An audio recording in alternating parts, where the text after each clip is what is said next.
Soy Lenka Carballo, periodista, escritora, aguda conversadora. Tengo el privilegio de entrevistar a los protagonistas de la actualidad y plantearles mis preguntas. Algunas son divertidas, otras para reflexionar o directo al hueso. Porque conversar es un arte y estar informados un deber ciudadano. Bienvenidos al podcast de Lenka C. El podcast de Lenka C es un registro de mujeres que alzan la voz, reconocido con el premio a la innovación periodística Patricia Verdugo, La Red TV. Te invito a seguirlo y suscribirte gratuitamente en Spotify, YouTube e Inbox. En Instagram, sígueme en @podcastlenkac. Gracias por escuchar. De sonrisa amplia, un aro en la nariz y de carácter intenso, a sus 33 años, Constanza Schoenhout Soto es una de las figuras más promisorias de la nueva generación política. Su camino partió con la Revolución Pingüina de 2006 y las revueltas universitarias de 2011 por el fin al lucro en la educación. Hoy, Constanza es una de las 154 integrantes de la Convención Constitucional, una figura cercana al presidente Gabriel Boric, a quien conoce desde sus tiempos de estudiantes en la Universidad de Chile y con quien participó de la fundación del movimiento autonomista, hoy Convergencia Social, donde ambos militan. Constanza fue de hecho su jefa de gabinete, tiempo en el que se convirtieron en mejores amigos hasta hoy. Ahí también conoció al actual ministro secretario general de la presidencia, Giorgio Jackson, quien hoy es su pareja y, como reconoce en esta entrevista, comparten historias familiares difíciles. Constanza Schoenhout se crió en un matriarcado como hija y también nieta de madre soltera, mujeres que se las arreglaron para mantener solas a su familia. Recién ella supo de la verdadera historia de su padre cuando tenía 19 años y de lo cual habla en esta entrevista. Porque conversar es un arte y estar informados un deber ciudadano. Bienvenidos y bienvenidas a el podcast de Lenka C. Fuiste criada en un matriarcado junto a tu abuela, tu mamá, hermana, primas. Cuéntame de eso, de tu papá biológico, porque entiendo que tu papá murió cuando tú tenías 1 año. Sí, mi papá murió cuando yo era muy chica, nunca lo conocí, la verdad, y por tanto ahí mi figura paterna más cercana fue mi tío, que es el hermano de mi mamá, con quien también fue parte como de mi núcleo íntimo, ¿no? Éramos mi mamá, mi tío, mi abuela y yo. Ese es como mi núcleo familiar. Y después llegaron mis hermanas y mi prima, y para mí, esa es mi familia. No tengo mucho más vínculos con tíos, abuelos, primos, no mucho. ¿Con la familia paterna tampoco? No, porque además mi mamá no fue pareja realmente de mi papá biológico. Y caché que tampoco era una muy buena persona, así que decidí como desistir de eso. Esta es una historia bien rara, porque yo la información que siempre tuve en mi vida era que mi papá se había ido a Brasil cuando yo era chica a trabajar, para mandar plata, etc. Y cuando me puse a averiguar, me di cuenta que no era tan así. En verdad, él nunca tuvo un compromiso, ni con mi mamá, ni conmigo, y que se había ido más bien como a propósito de deudas acá. Efectivamente se fue. Y después yo me conseguí como su certificado de función, y su certificado de función no hablaba de enfermedad, hablaba como de un traumatismo encefalocraniano, no sé si habrá tenido algún accidente en auto, alguna cuestión así. Y lo hablé con mi mamá después, y ahí mi mamá me dijo que en realidad, claro, no había querido como contarme toda la historia, no sé qué, pero esto lo supe a los 19, ¿cachai? Como más o menos grande. Tampoco tuve ni oportunidad ni para preguntarme mucho tampoco, pero tampoco fue como una falencia para mí. Obvio, siempre las preguntas de la familia rara, ¿no? Como, ¿por qué mi familia no es como las otras familias? Pero creo que como fue rapidito que empecé como a soltar eso también. Salvo los días del padre, que me confundía mucho, porque después dentro de todo esto estaba la figura del papá de mis hermanas, que es de quien tengo el apellido. Entonces ahí no sabía bien, porque llevaba toda mi vida haciendo ese regalo para mi tío, pero después había aparecido el papá de mi hermana, yo tenía hasta 10 años, tampoco era una decisión fácil, y ahí fue como mi única crisis como de figuras paternas. Y tengo un apellido que como que no me representa, después me lo cambié al papá de mi hermana cuando tenía 10, Como soy Schönhaut, la gente entre que cree que soy judía o que hablo alemán o que vengo de un colegio cuico, ¿cachai? Entonces, el prejuicio siempre es muy grande para también una realidad que es completamente diferente. Entonces, siempre como reivindico eso. Mi mamá también fue víctima de violencia intrafamiliar, ponte tú, ¿cachai? Esas cuestiones a mí también me marcaron harto, como en términos de cuando uno logra verbalizarlo después en clave feminista o en clave de género, es mucho más claro porque se siente en la piel. Cuando mi mamá se separó y no teníamos dónde irnos, nos fuimos a la casa de una tía. Y así un poco como siempre apoyándose en las hermanas de mi abuela, que yo creo que mi abuela siempre fue como el sostén central de la familia. Vivías en Colón 9000, dentro de todo en un barrio, en el barrio alto, y estudiaste en un colegio de integración social, por así decir, donde estaban las personas que venían de los colegios públicos, por un lado, y en una época además donde mucha gente de familias pudientes, por así decir, que estaban pasando por una crisis económica, también ponían ahí a su hijo. Bueno, ahí parten muchos de mis cuestionamientos. Yo siento que en el colegio siempre sentí como que algo me faltaba, y por eso también fueron mis ganas como de estudiar en la universidad y estudiar en la Chile. Ver tan claramente el contraste social en términos económicos y cómo se quiebran las sociedades en una calle. O sea, en una calle hay una población con problemas de narcotráfico, con problemas de ingreso de cupo en el colegio, cabros que no alcanzaban a inscribirse y se quedan sin colegio, y al otro lado, cruzando la calle, una casa de 200 metros cuadrados, con patio, piscina, colegio privado, 2 autos, y eso siempre, como de chica, siempre me lo fui preguntando, y siempre he estado como en un espacio que al final dije, puta, en verdad es muy clase media, esto es la clase media, como que uno no encaja en ni un lado, donde cuesta llegar a fin de mes, pero uno no se considera pobre porque igual tiene una casa. Entonces, como ese mundo intermedio también siempre me hizo como buscar un espacio de pertenencia, de descubrir cuál era ese espacio, de poder entender el mundo donde uno vivía. Y eso, para mí, entrar a la universidad fue como, aquí estaban las respuestas. Aquí está con quienes puedo conversar, con personas que se hicieron las mismas preguntas que yo. Yo además me fui a mi casa muy chica, me fui a los 17 años de la casa de mi mamá y me fui a vivir con mi tío. Después mi tío se separó y también me tuve que ir. Después me fui a vivir sola a la casa de una amiga en San Joaquín, eso fue el 2009. Volví a dormir con mi tío en un departamento súper chico. Entonces nos habilitamos una pieza como en la logia.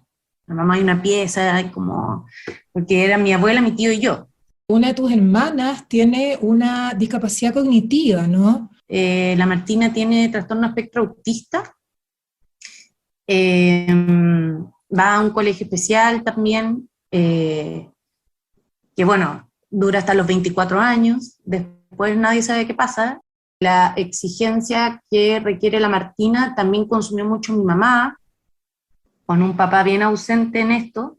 Entonces también a mí me pasaba que cuando uno como ahí la idea como de los cuidados también muy de cerca. Entonces ahí también ver como toda esa realidad muy invisibilizada. Todavía tengo deuda universitaria, y fue la única forma en la que podía estudiar. Como yo trabajo desde los 13 años, como para mantenerme, ¿cachai? Siempre como entre garzona, promotora, y después trabajé harto con mi tío. Mi tío hizo como al final una empresa de limpieza de alfombras, así que ahí me contrataba. Entonces, todo el verano, o sea, como, no sé, pues todo enero, diciembre, enero, trabajaba duramente limpiando alfombras en casas, y después con esa plata me iba de vacaciones en febrero. Tú eres parte de una generación política que hoy día es la generación que es la que está en el gobierno, ¿cierto? Que es la que luchó desde ya el 2006 con la Revolución Pingüina, que tú estuviste ahí, después el 2011 por el fin del lucro, ¿cierto? Y todo un camino fundador de Convergencia Social, del Frente Amplio, en fin, digamos, tienes toda una carrera política, pero volviendo a eso, todo esto muy determinado por tu propia historia, entonces. Mm. Sí, de todas maneras. De hecho, es parte por la que yo reivindico mucho la política como desde la dimensión humana. Y durante un tiempo me costó aproximarme a la política y al feminismo como con seguridad, pues siempre sentía que sabía menos que el resto, que no me había leído todos los libros necesarios para tener una posición ideológica y política. Durante los primeros años en que participé en política siempre fui muy insegura respecto a esa dimensión. Y como en el camino me fui dando cuenta que la política no se trataba de leer libros, ni de saber mucho, como se trata mucho de nuestras trayectorias. Uno se aproxima a los problemas, a resolver el mundo, no solo porque sabe que está mal el mundo, sino porque siente que está mal el mundo. Que la política, me gusta mucho cuestionar esta idea de que la política es con cuero chancho, siempre digo la política es con piel de gallina, porque nos emocionamos por lo que hacemos. Somos una generación que viene construyendo este proyecto hace 10 años y que fue dando pasos. Fuimos enfrentándonos a el poder, a la construcción de poder, a la administración de poder, desde súper chico. Y ese trayecto también tiene tensiones, y que son tensiones muchas veces que no se baten solo en las tesis políticas, también, pero también se baten en otras dimensiones, en los egos, en las envidias, en el cansancio, o sea, como en toda esa dimensión. Y yo creo que esos son elementos que uno tiene que tener a la vista en el momento de hacer política. Con Gabriel Boric, ustedes hicieron un camino, entiendo que son súper cercanos. ¿Cómo es esa historia de amistad también con Gabriel Boric hasta el día de hoy? Mira, es divertido porque nosotros, bueno, evidentemente nos conocíamos desde la universidad del 2009, que fue la toma, él fue presidente del centro estudiante, yo era representante de mi generación, entonces nos conocíamos, pero no éramos amigos. Y no fuimos amigos hasta el 2016. Que fue precisamente el año en que se quebró nuestra organización y tuvimos que improvisar una nueva organización que fue el Movimiento Autonomista y que hoy día es Convergencia Social.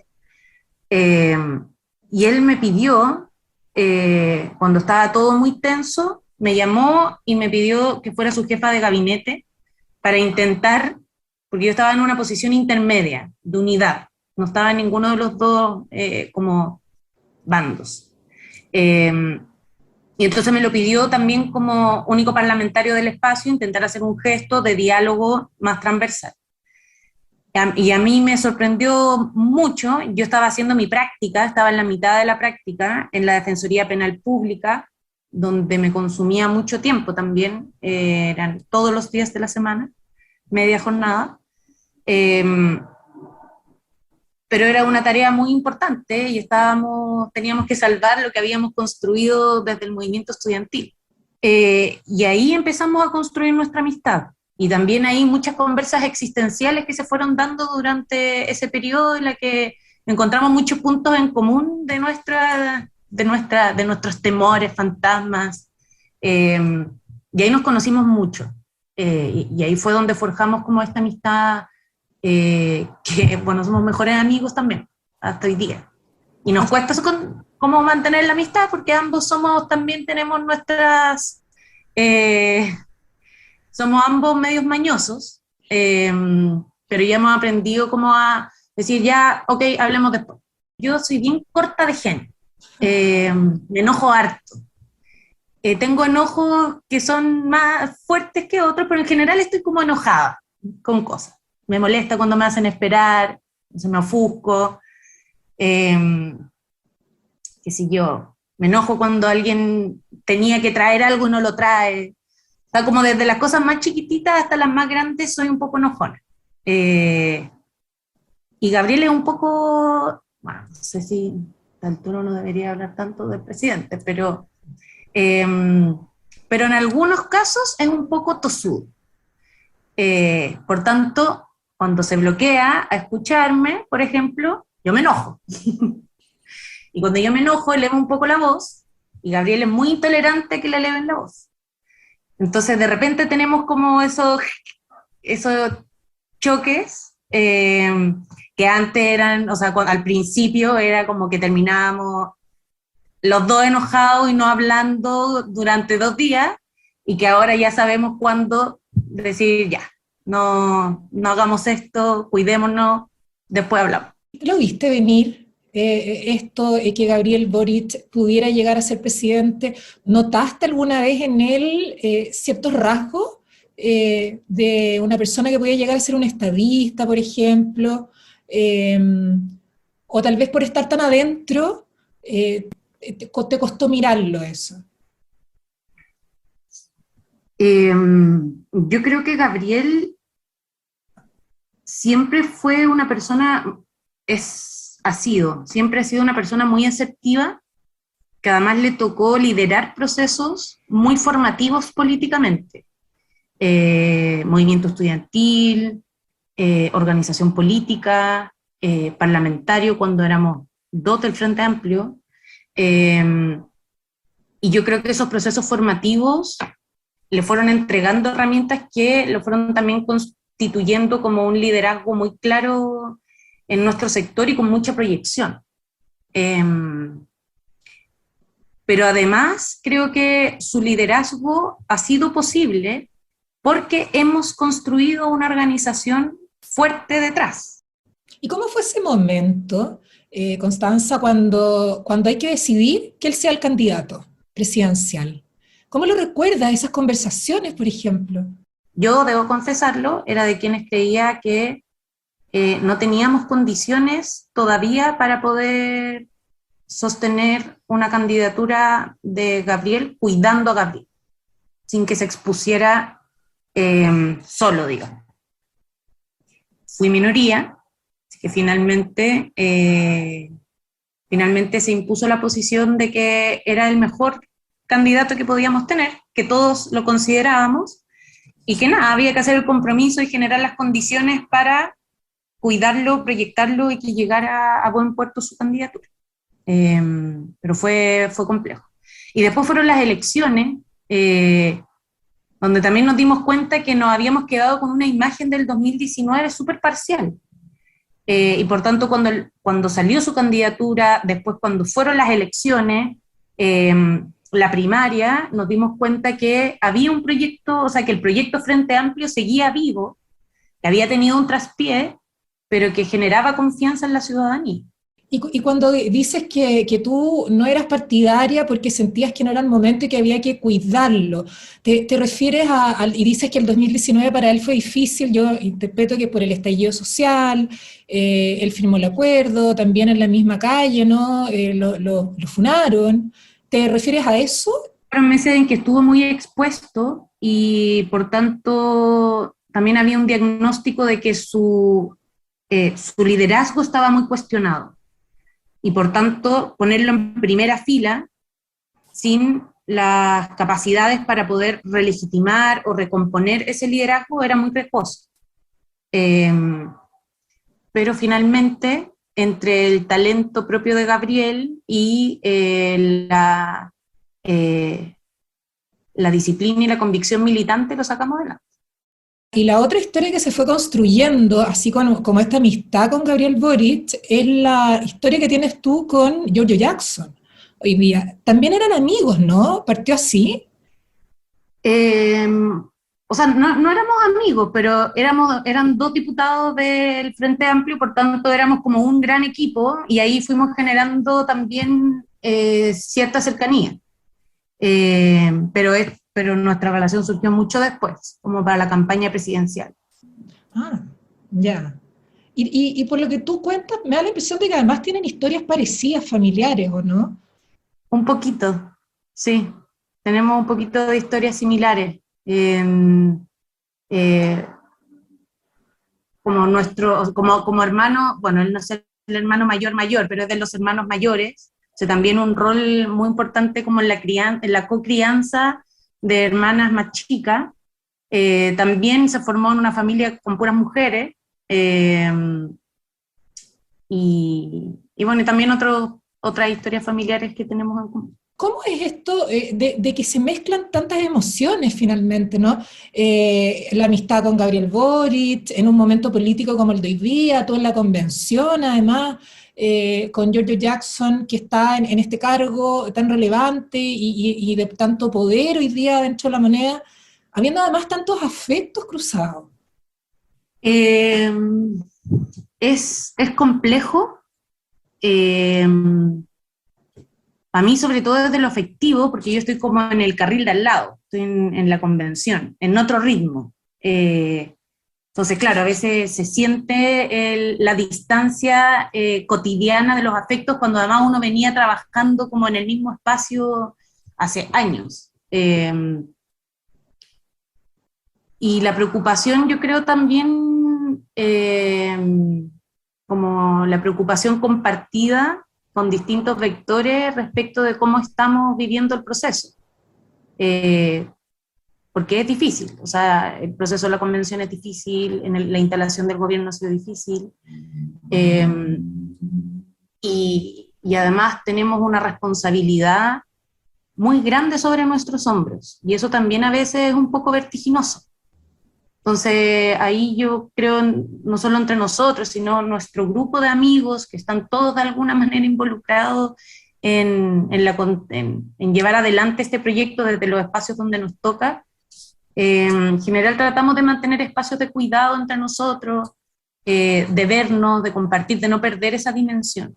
Intentamos siempre mantener separadas las reuniones de amigos de las reuniones políticas. Y eso al menos yo siempre he sido muy cuidadosa de hacerlo. Para mí es muy importante, creo que así se sostienen las relaciones de manera más sana, pero además para mí, y sobre todo como mujer en política, ha sido muy importante marcar con claridad que el camino que yo he trazado es el camino que yo he trazado, y que no tiene que ver con otros vínculos, que esos vínculos han sido construidos como pares a propósito de que hemos sido parte de la misma construcción política. Claro. No puedo evitar hacerte esta pregunta, pero me imagino que ya habrán tenido un carrete en la casa de Yungay, una comida, a Gabriel con Irina, tú con Giorgio Jackson, no sé, ¿cómo, hablando de eso, de esos espacios que son los espacios más íntimos al final? O sea, nos cuesta encontrar horarios comunes, pero a veces nos escapamos, no sé, un domingo al almuerzo. ¿Quién puede ir a almorzar? Yo tengo libre, genial, juntémonos las dos. ¿Quién más? Pucha, yo no puedo, ya, para la otra. Pero intentamos generar iniciativa y preguntamos en nuestro chat quiénes pueden. Y así vamos intentando vernos a seguir. ¿Eres amiga de Irina también o no? Sí, somos amigas también. ¿Y se conocen también de toda esta historia política o no? ¿Cómo viene esa historia? Sí, nos conocemos desde el Frente Feminista. Cuando fuimos armando el Frente Feminista en el movimiento autonomista, ahí nos conocimos y empezamos a generar ciertas migas. Pero también tenemos mucha sintonía con Irina. Sí, también es una relación de amistad que también corre por un carril distinto. Yo creo que eso es lo bonito también de nuestro grupo. Como todos, o sea, ahora somos todos parte de un mismo grupo, pero nos fuimos construyendo esas amistades cada uno por sus caminos. Tú ahora estás en la convención, Gabriel Boric, Giorgio Jackson, Irina están en el gobierno, y en este momento concreto de la convención está saliendo que va ganando un poco más arriba el rechazo en las encuestas, hay una serie de críticas sobre el trabajo que se ha hecho, se llama desde distintos sectores políticos a que Gabriel Boric intervenga de algún modo, que conduzca el proceso, de que se comunique contigo y con la otra gente que está desde su propia coalición de gobierno dentro de la convención. ¿Cómo vives también eso tú? O sea, evidentemente el presidente tiene la responsabilidad también de poner sobre la mesa su visión sobre el proceso, generar las alertas que considere que es pertinente, y por el otro lado, mi rol es responder en tanto constituyente, atendiendo lo que yo veo y mis diagnósticos. Después, en otro espacio, quizás lo podemos conversar con más soltura y con más tiempo, pero ahí de nuevo con otro sombrero, no el sombrero de constituyente y de presidente. Claro, por eso te decía, porque la línea es súper delgada, es casi una membrana.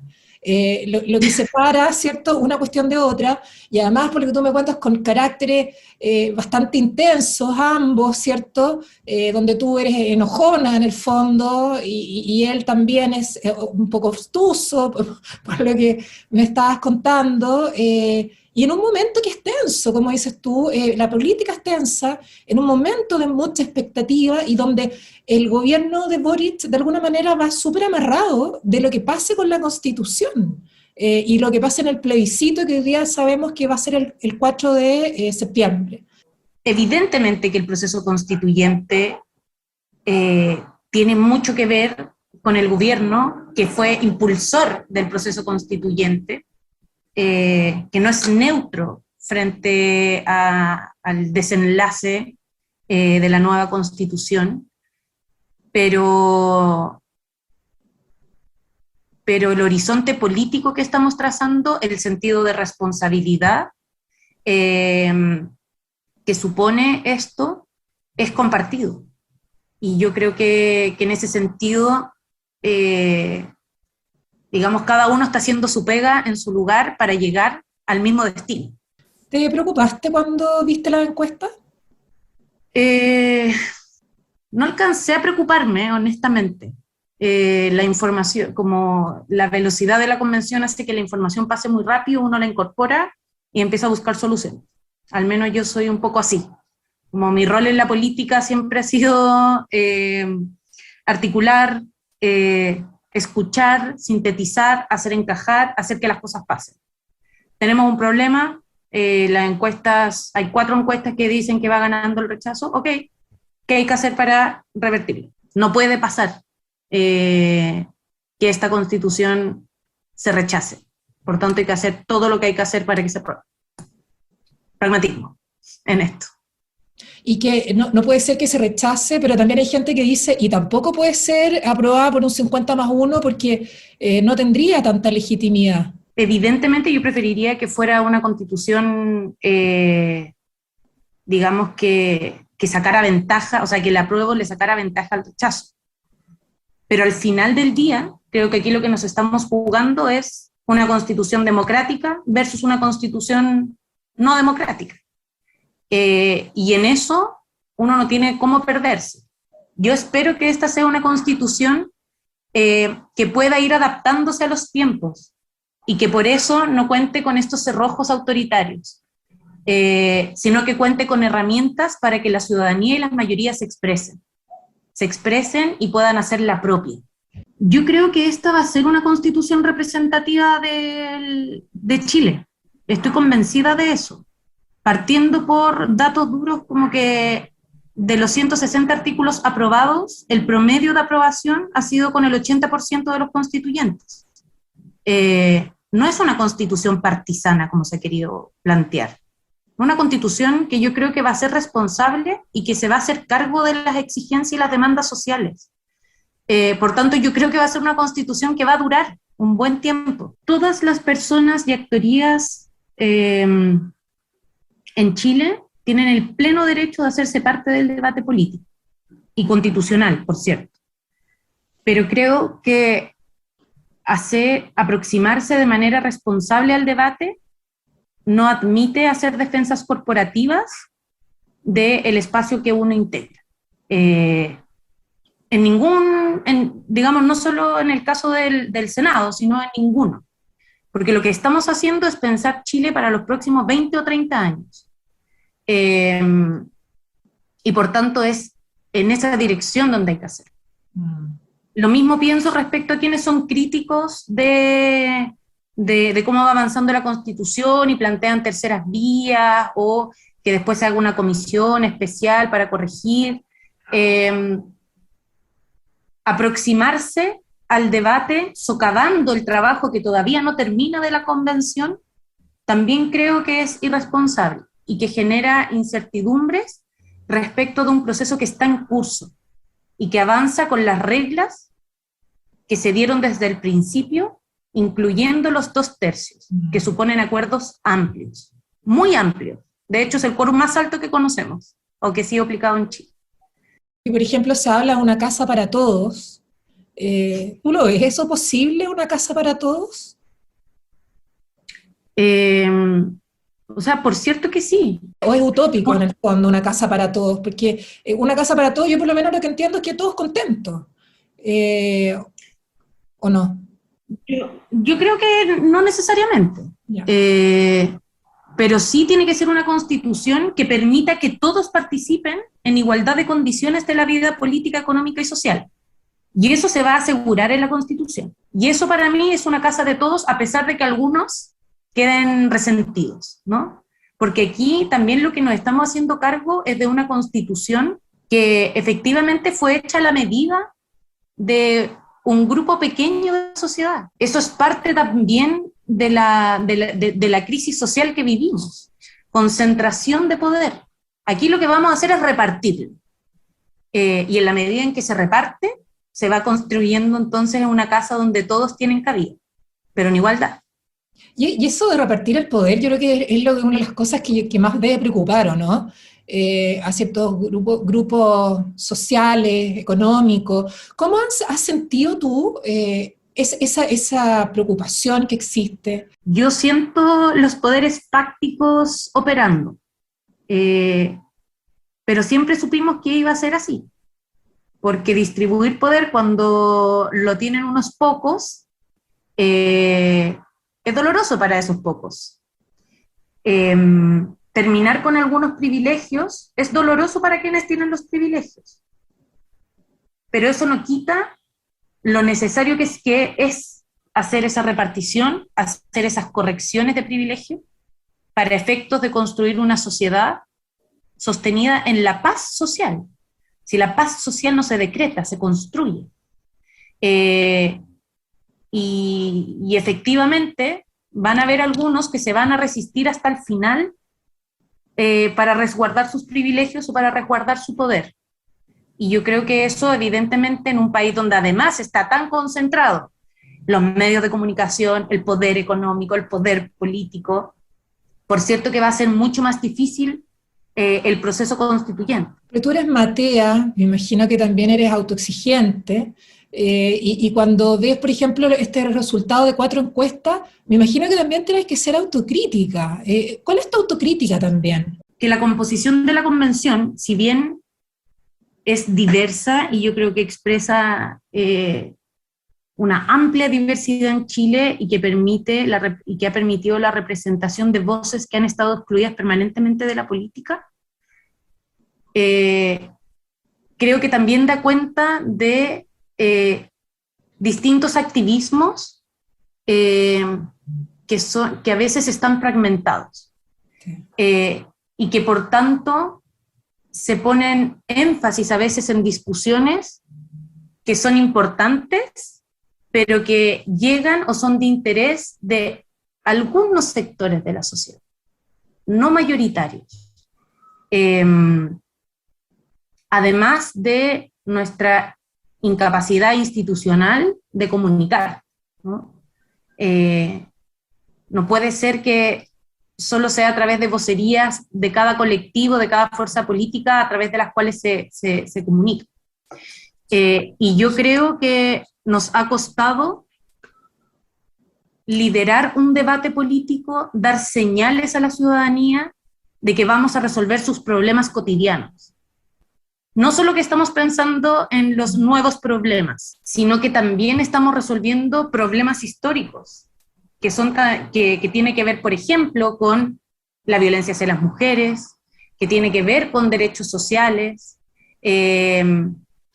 y ahí entonces creo que a ratos hay un desajuste. Creo que estamos tomando decisiones bien concienzudas y bien responsables, que no van a ser fáciles de llevar adelante, como nada ha sido fácil durante este proceso, y creo que hasta el último día vamos a estar corriendo, pero yo desde el principio lo he dicho, nuestra tarea es llegar el 5 de julio con una nueva constitución, y yo creo que lo vamos a hacer, y creo que va a ser una constitución representativa del sentir de nuestro país, de la sociedad en su conjunto, y que vamos a lograr tener un plebiscito favorable y una nueva constitución, la primera democrática de Chile. Y la primera paritaria feminista del mundo, si es que es aprobada. Así. Ya, Constanza, muchísimas gracias por la entrevista.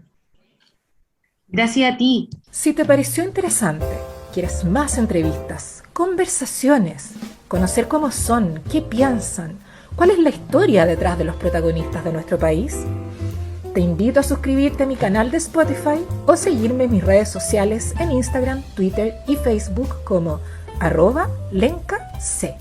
Soy Lenca Carballo y este fue el podcast de Lenca C.